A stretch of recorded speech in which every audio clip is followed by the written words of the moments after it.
6 วันมาได้ผ่านพ้นบ่หูหอมทั้งปัญหาผมถามราศี3โหลดบ่มีทั้งหูกูต้องตายให้กับผมเขาสิขาตัดข้อกูเป็นเนตายภาคพ่อภาคแม่บ่เห็นหน้าพี่น้องไผสิแก่ซอยบ่มีก็เลยเอาต้นเขาซ้ำสิตายหอดมืออื่นตื่นมื้อเช้าเขาสิขาบ่ให้เหลือไปให้เสือกินซีนดีกว่าเขาตัดคอเอาหัวหอยไว้ใต้งากาจองหลังแห้งจองหน้ากินซีนขอบสัวลายมานอนใต้ห่มไม้อินซีใหญ่2 ผัวเมียยามกลางคืนนกกินซีตัวเมียกะเราถามผัวเหงา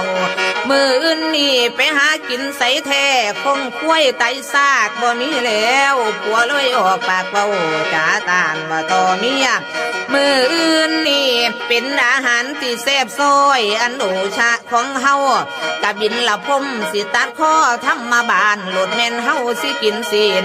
คือปัญหา3 ข้อเขาถามหามูลเหตุทำมาบานแก้บ่ได้ก็จำให้สั่งประหารเจ้าหูจักแน่บ่เมียหลุดเราทำผัวปัญหาของเล